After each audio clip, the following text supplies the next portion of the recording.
At any rate, hello, welcome.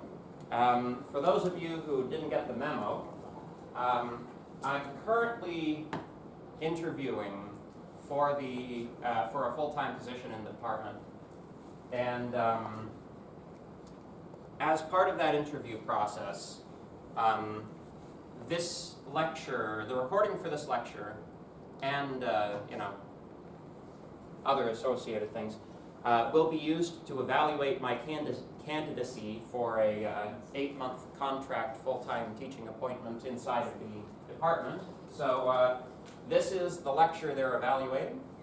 I have been asked that if any of you wish to email your comments on my lecture, my skills, how nice a person I am, to the chair of the department who is on the hiring committee. There is the email right there.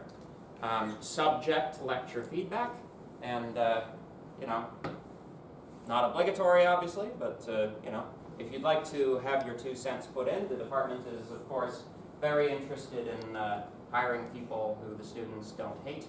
So there you go.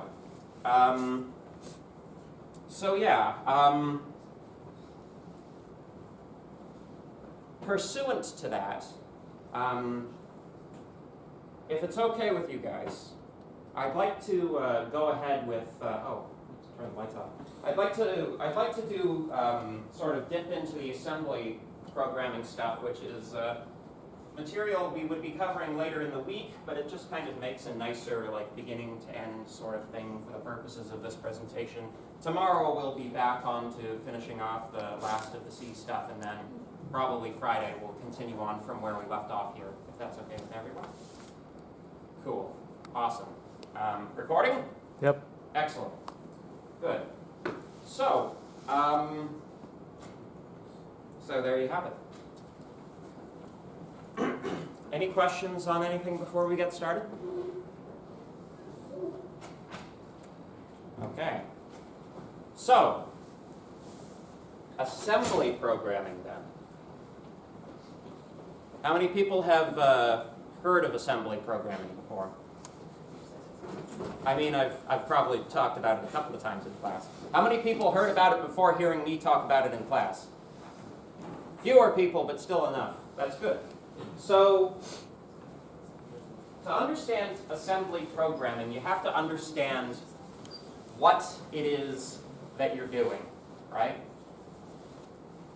Programming in assembly language is as close as you can come, aside from coding directly in the binary encoded machine code of the CPU, to working in the direct instructions of the CPU itself, right? This is difficult to do. It's a highly specialized skill, assembly programming. So, why would you ever want to do it?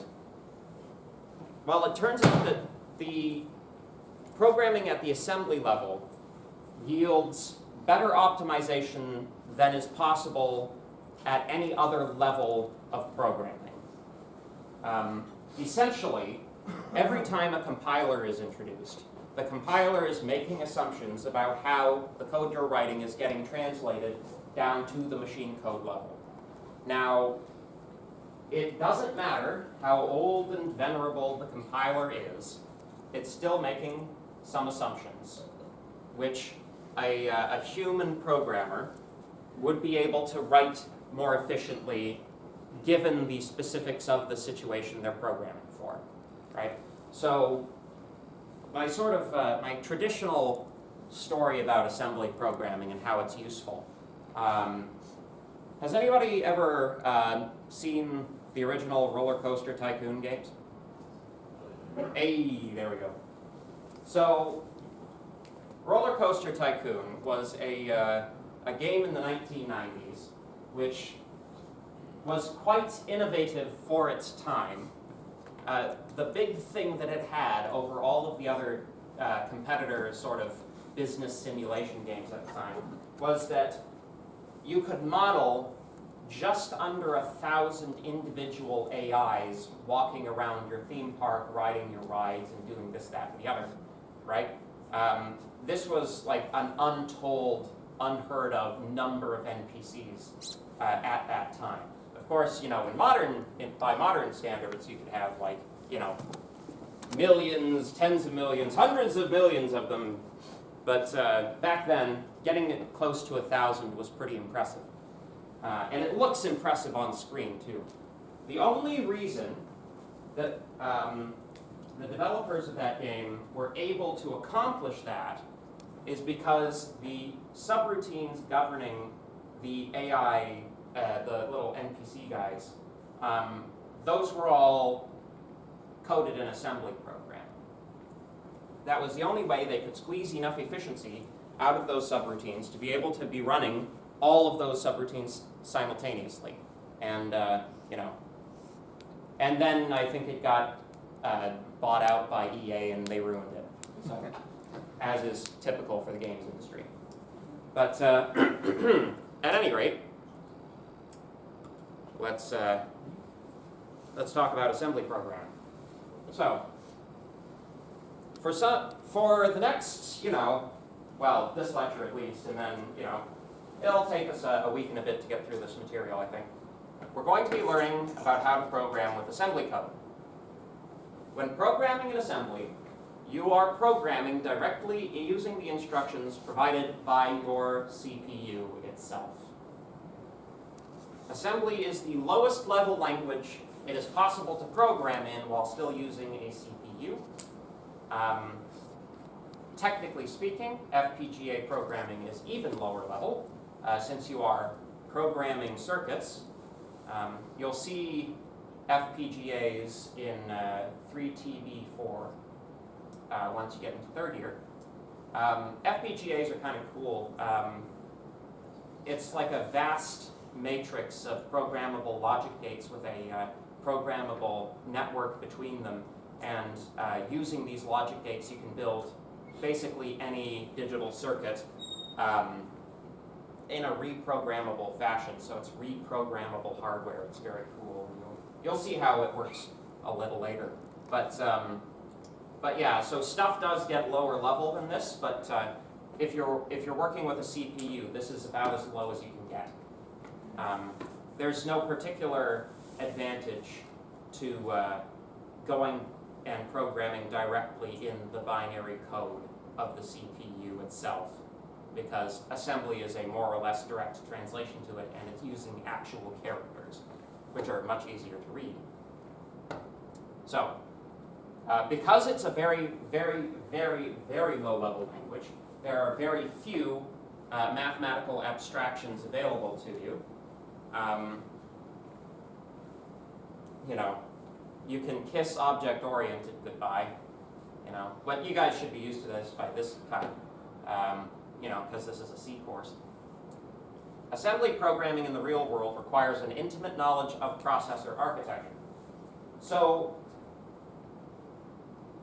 because the CPU itself is the thing you're programming on, and there are a number of different types of CPUs, different families of CPUs will have different sets of instructions and therefore different assembly languages.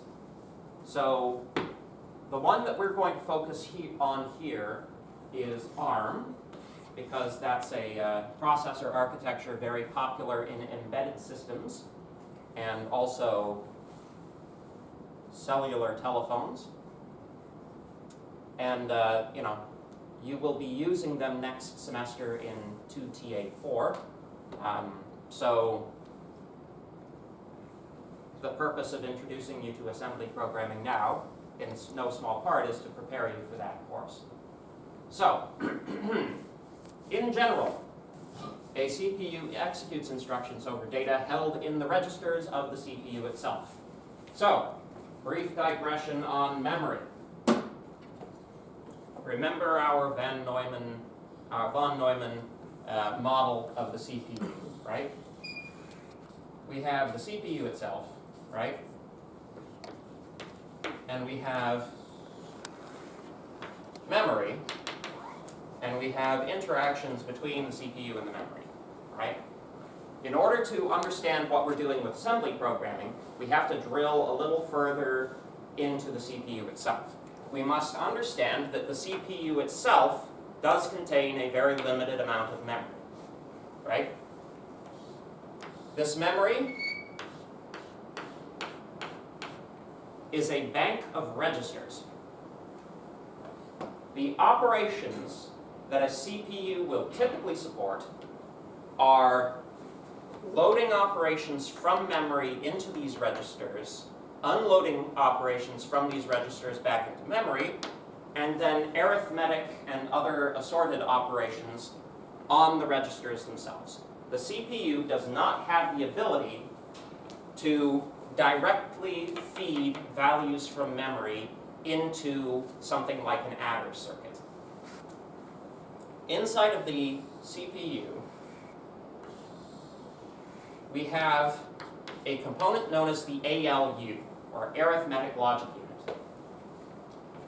Values stored in register memory may be used by the ALU, and the ALU may place values that it calculates back into register memory, but putting these values back into your main memory, that's a separate step. And we're going to see this actually happens in assembly code. In assembly code, you are actually responsible for encoding the operations which load and unload memory from main memory into registers. You have to understand what the registers do in order to program in assembly, because you have registers instead of variables, basically. Oh yeah, that's another mathematical abstraction that you generally don't have in assembly programming is variables. Right? So, just for the sake of completeness, in addition to the arithmetic logic unit, CPUs will also contain another unit known as the control unit, which controls the loading and unloading of registers and which which subcircuit inside the ALU is activating that clock cycle and stuff like that. Right? So there's also a control unit. Make sense? Good. Any questions about this so far? Good. So the set of instructions which a CPU implements is known as the CPU's ISA, or instruction set architecture. It is very important to understand that every single assembly code instruction corresponds to an actual piece of physical circuitry sitting somewhere inside of your CPU or related auxiliary systems, right? So, when different processor brands have slightly different ISAs, right, that means that their circuits are slightly different, arranged slightly differently. Maybe some have some and not others. So it goes, right? The instruction set is very important because it determines what operations occur in hardware and what operations occur in software. In general, since computers are Turing complete, you can compute pretty much anything so long as the set of instructions inside of the CPU itself is Turing complete, right? But, as with most programming languages, the question is how efficiently can you do it? Different languages are designed for different tasks. So, ISAs are documented in very long specification documents maintained by companies like Intel and organizations like the RISC-V Foundation. Some ISAs are proprietary, others are open source. Intel, famous proprietary ISA. RISC-V, famous open source ISA. While most ISAs can be relied upon to implement common features such as arithmetic, bitwise operations, the Boolean operators, etc. Each ISA has its own assembly language. So, to become efficient, programming in assembly requires an intimate knowledge of the CPU that you are programming for. And that knowledge is not as transferable as you would hope, because different, while there's definitely like a common feature set among all CPUs, if you're really good at programming ARM, you know how to use its advantages over other types of CPUs, right? So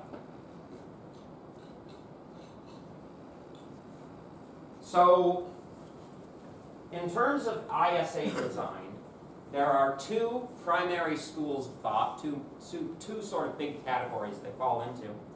You have complex instruction set computers and reduced instruction set computers. So the complex instruction set computers are CPUs like your Intel chips or your AMD chips, the big ones that are typically in laptops, right? They tend to be older, more well-established proprietary ISAs. A large set of instructions means these CPUs are highly complex and expensive, typical for desktop, supercomputer, and other high horsepower applications. So there's a trade-off, right? The more instructions your ISA supports, the larger and more complicated your processor chip is.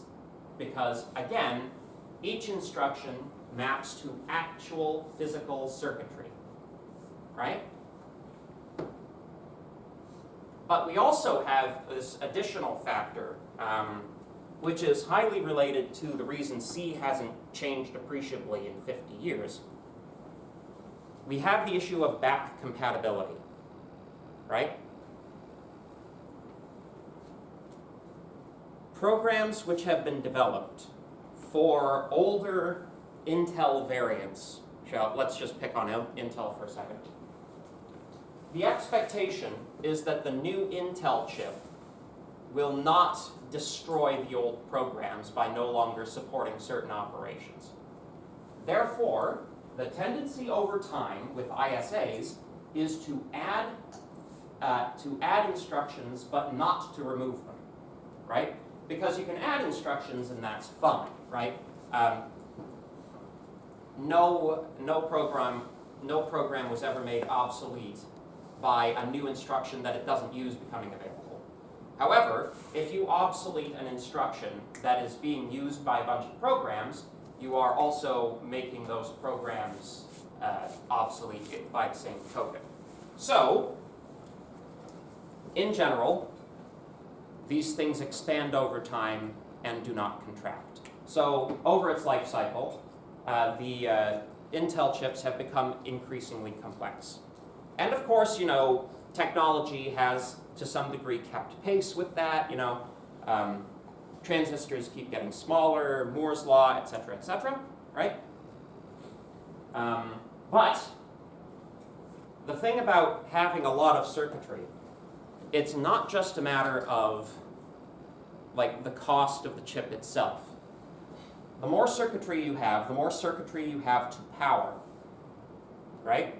So there's a large class of applications, which hopefully every one of you mechatronics students in this room are, at least partially interested in. There's a large class of applications where you don't necessarily have an outlet available, right? Often, you have to worry about, speaking of outlets being available, right? Often, in embedded systems applications, you have a limited amount of power available to you.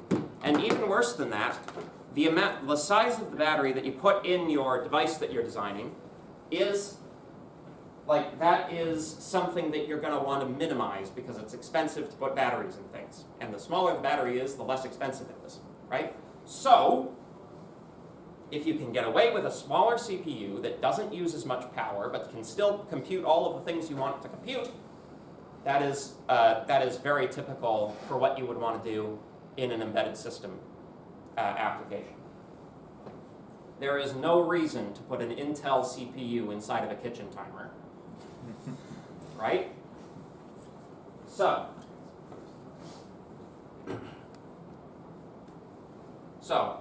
we have then also reduced instruction set computers. The mass deployment of smartphones, many of which run on ARM architectures, has established RISC processors as well established as CISC processors. A smaller set of instructions means more functionality is left to software, but with the benefit of a far less complex processor. Typical in mobile and embedded systems where expensive processors would be overkill. Like, if you switch your brain over to sort of a more business mindset, right? Minimizing product cost means that your product is more competitive in the marketplace, which means that you're probably going to be selling more than your competitor if you can undercut his price, right? So these types of optimizations actually matter to the bottom line of a company a lot of the time. Any questions? Okay, so here are some common instruction sets. x86-64 is the instruction set for 64-bit AMD and Intel processors. It's used in laptops, servers, and other high-powered computers.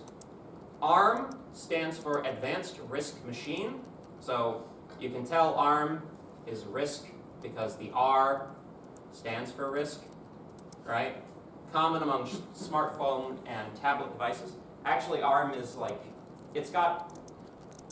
ARM has a whole range of processors from like extremely lightweight ones all the way up to the ones that are in your CPU, which are, in some cases even comparable to a laptop in terms of power. Depending on the laptop, of course. And then, of course, we have RISC-V, which is an up-and-comer in the field. So far, most RISC-V use cases seem to be in embedded systems and hardware peripherals. It's probable, since RISC-V is still a thing that's under development, it's going to find its place in the market at some point in the future. It's something you should be aware of. My thesis work actually was working with packet passing subsystems in RISC-V. Yes? Do you know if we use that in any of our courses yet? This one, okay. in 2TA4. Not RISC-V yet? Nope. You'll be using ARM, so in 2TA4, the lab component of that course is you have like these little dev boards which have a built-in LCD and an ARM processor on them, and you have to, program them with programs and construct the circuits to make LEDs blink and fans spin and read off of thermocouples and all of the cool stuff that you came and did this degree for is in that course. So, so there you go. So just as the C standard has another number of implementations, ISAs can have a number of assembler implementations which all implement the same ISA to varying degrees. A good example of this is RISC-V. RISC-V is an open source ISA, but it does, like the RISC-V Foundation itself does not develop the processors. There are a number of different RISC-V implementations all being done by, different companies. Yes? So I know that now, Macs use ARM chips for their laptops, how they're powerful. So what makes that different than ARM chip in a phone? Just how big it is, basically. Probably the product number or the product series. Yeah. Like I said, the ARM ISAs go from I think the smallest one is something like 80 to 100 instructions, all the way up to something comparable, to Intel. The thing is, because and this has been a trend that's been developing for quite some time. ARM because it was able to sort of cut all of the you know, stuff that really, if Intel had the ability, they would probably cut themselves and cut it down, make it more fast and efficient. It's probably like at some point it might overtake Intel completely. Who knows? You know, Intel's not exactly.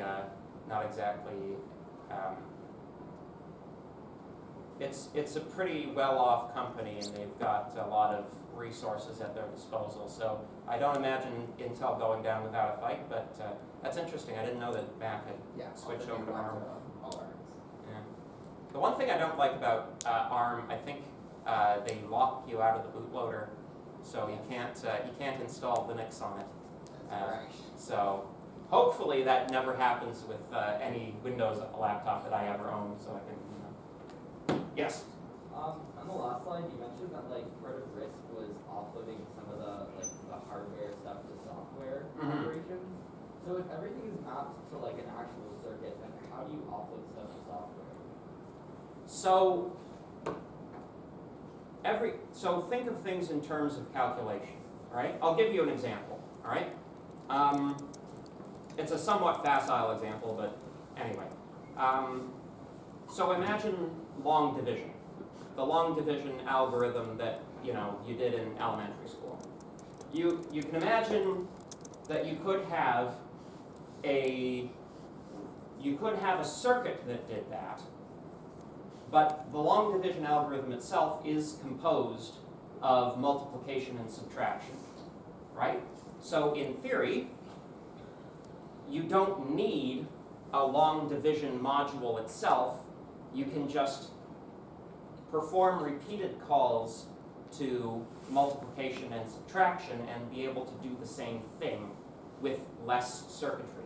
The trade-off there is that you're taking a lot more clock cycles to do it because that's requiring many more machine instructions. Does that make sense? Yeah, that makes sense. Any other questions? These are good questions. Yes? When we talk about hardware instructions, does that just equate to the number of registers? The number of registers, as we're going to see when we get into the slides, we'll get it a little further. The number of registers is fixed. In ARM architecture, it's 16. You always have 16 registers, right? To answer your question, we must break apart the ALU a little bit, all right? So inside the ALU, you'll have little modules for all kinds of operations. Almost like a calculator, etc., right? You have an interconnect fabric which allows you to, pipe values from the registers into any one of these, right? And then you have the ability to, pipe the results of these calculations back out again into the registers. When I say that the ISA is proportional to the amount of circuitry you have, basically it's with some exceptions, because some of those instructions are to the control unit, not the ALU, it's the number of modules you have here. Does that make sense? Because each one of these modules is a separate instruction. Make sense? Any other questions? Cool. So, kind of already talked about this, but to understand the differences between ISAs, it's important to understand how they come about. In a lot of ways, the development of an ISA is similar to the development of a programming language. While ISAs may start small, over time things tend to get added to it as the designers watch how the ISA is used. This is how long and short ints were added to C. Once inclusions have been made, that inclusion tends to be permanent, as removing a feature or instruction always runs the risk of invalidating existing code base, invalidating the existing code base. The end result is that over time the ISA grows more and more complex, making the CPU larger and more expensive over time, though added features do represent some degree of improvement. So, yes? at a certain point, an ISA begins pricing itself out of the market with respect to certain applications. I.e. the processor in your laptop wouldn't even fit in a kitchen timer, let alone the power requirements and expense. This allows competing ISAs, which meet the needs of abandoned markets, to gain adoption, right? It's like, well, you know, I'm sure when smartphones became a thing, there was a fight between ARM and Intel to see who was going to get the smartphone, but ARM won because of the power efficiency, right? So Intel priced itself out of that market. ARM was able to develop itself and become, you know, the thing for that niche that was left behind when Intel became too complicated. So it'd be interesting to look and see what like the old PDAs were running on. But anyway, as this new ISA gains users, there is increasing pressure to include additional features and instructions, which drives up cost, and the cycle continues. So, all right, enough introduction. Let's talk about actual programming. Okay? So, in order to program in assembly, you have to unlearn pretty much everything you know from C and Python. Again, so we are used to statements being assignments, control flow, declarations, other assorted things, function calls, return statements. Like we're used to the idea of a statement, right?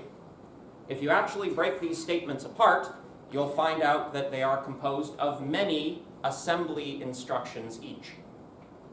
So, in assembly, each statement is a single CPU instruction. This means no assignment statements. This means no if statements. This means no while loops. So what's left? The for Hmm? the for loop. Oh yeah, we definitely also don't have for loops. Recursion. That's a good try though. Hmm? Recursion? Nope. Basic arithmetic? In a sense, I was gonna say math. math, well, Go to? go-to statements. Yes. Wait. Gasp, shock, and horror. I was gonna say it. That's right, folks. I remember you said Basically, the only control flow you have available to you in assembly is the dreaded and deadly go-to. So, even things like functions and symbolic variables are very different in assembly. Depends on what environment you're using. Sometimes they exist, sometimes they don't. About the only concept that isn't radically different is pointers. So, yay! So in this course, we are going to learn the rudiments of ARM assembly programming. It is highly probable that you will be trying out ARM assembly on a system that does not have an ARM processor. So, as such, we're going to use an emulator in order to be able to program assembly programs. This link no longer works, so I put everything on Avenue. There's a bunch of executables on Avenue, so you can grab everything you need from there. Actually, it's technically still accessible if you like go into the HTML, but anyway. Visual is the name of the emulator. It does not support enough features to be something that you would use in a practical scenario. It's like it's closer to a debugging IDE or something like Python Tutor than anything else. But the purpose here is not for you to be able to write an ARM assembly program and have that execute natively on your CPU, which is not even ARM assembly. Possible, but not recommended. The point here is so that you can learn the basics of how to use branching, how to manipulate arithmetic in this new and unfamiliar environment. Any questions? Okay, so I'm calling this Hello World, Hello Assembly World, despite the fact there's no actual Hello World in it. We have this C program. we have two integer variables, total and I. Total plus equals I minus minus, while I is not equal to 0. Do while loop. I know we don't see many of them, but there it is. So what is this program doing? It's summing the numbers between 1 and 10. Yeah. So, equivalent assembly code is as follows.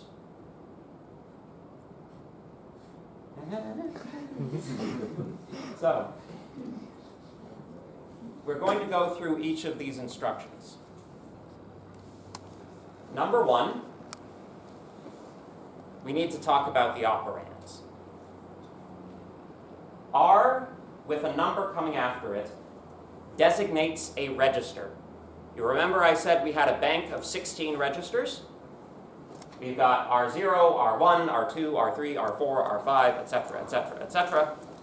That doesn't seem like a lot of registers, but you know, that's what your main memory unit is for, you know. So it actually turns out that it's not too few registers because, you know, despite being only 16 registers, these things seem to do just fine, you know, so long as your phone isn't my phone, because my phone is terrible. So these guys here with the octothorpe character, these are integer literals.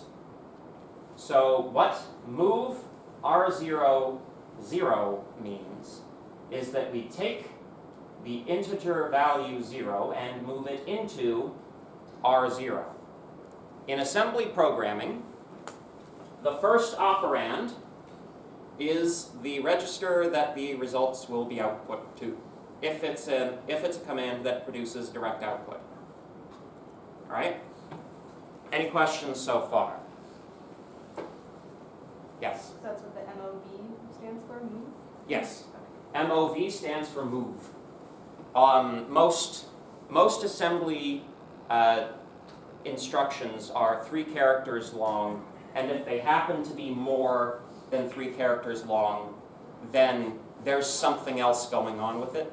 Like, for example, this is sub for subtraction with an appended S for set the status register, which is what we're going to see in a bit. Have I completely lost everyone yet? Yeah? Don't nod your head, jeez. So, this line then is equivalent to int total equals 0. Right? The difference is, total is a variable name, and we no longer have the luxury of variable names, so we just have to remember that R0 is total. This is what comments are for, people. Notice the comment? Yeah. So in the same way, R1, that's going to be storing I, we're assigning 10 to it. Assignment. Right? Our next line, we'll forget about this for a moment. Add R0, R0, R1. Take R0, add R1, store in R0, right? Subtract R1, subtract 1 from R1. It's R1 subtract 1. Store in R1. Set the status register.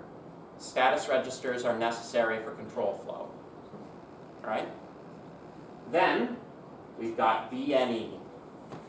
Anybody want to take a wild guess what BNE stands for? Humorous examples are also acceptable.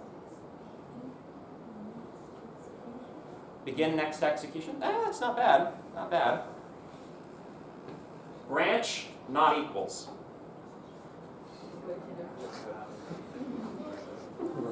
So, That was my first. So in assembly, the go-to, or in ARM assembly at least, go-to is known as branch, right? So this is an example of a 1-character instruction code with appendices. So it's branch and then not equals. And that is testing the status register set by the subtraction operation, right? To see if it's, we'll get to it. There are tables. So far, yeah? Semicolon is the character for comments, right? Semicolon is the character for comments, yes. Yeah. So, yes. I wanted to ask, like, here we have like a while loop I is not equal to 0.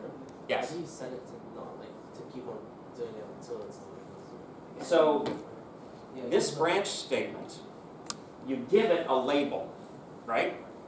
The first column is for labels. In the same way that go-tos work in C, if you cast your brain back way when I gave you that forbidden knowledge. So, the label that's being targeted by this branch statement is this one.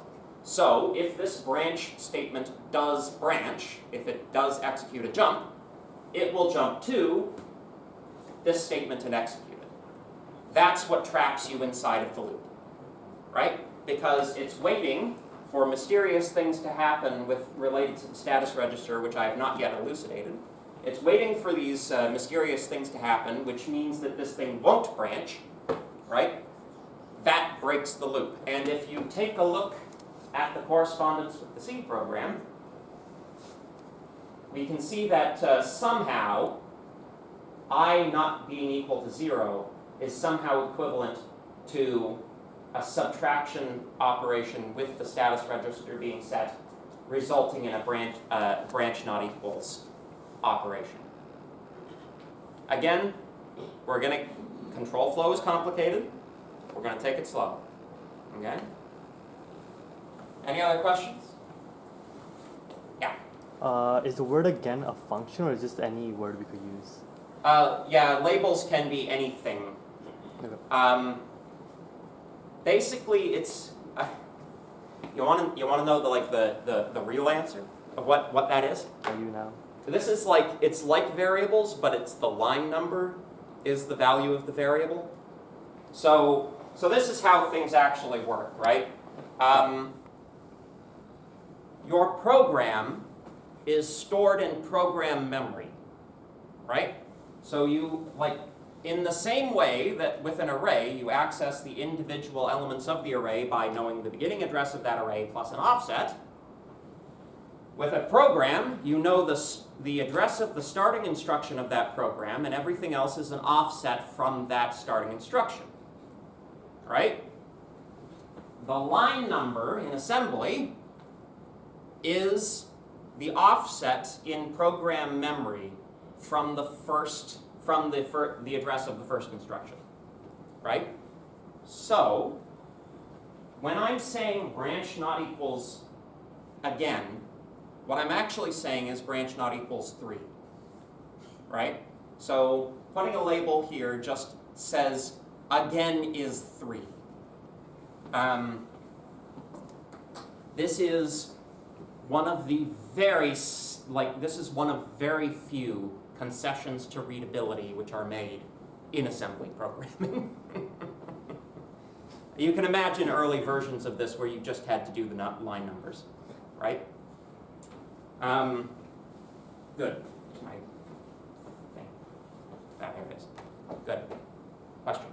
In this subsign, is the 1 saying that R1 is 1? Which, this here? Yeah. This is the integer literal 1. So where is that go? Where is that saved in R1? So you take, this instruction says, take the value in R1, subtract the second operand, which is in this case literal 1, and then store in the first operand. Yes? And if I know it's not what it's called, the number sign in front of the 1 wasn't there, what would happen? Then it wouldn't be an integer literal, and it would probably have syntax error. Okay. It might not, but I think it certainly wouldn't be what you expect or what you want. Well, there we go. Any final questions before we wrap up? Yep. Does again have to be like again or You can choose any label name which you like, but keep them short, because if they get too long, then you start interfering with the columns, and really the only thing that makes assembly even remotely workable is like the column format. So I guess also, do we have like multiple status? there is only one status register. Yeah. It's register 16 or 15 because there's 0 index. Yeah. All right, thanks, folks.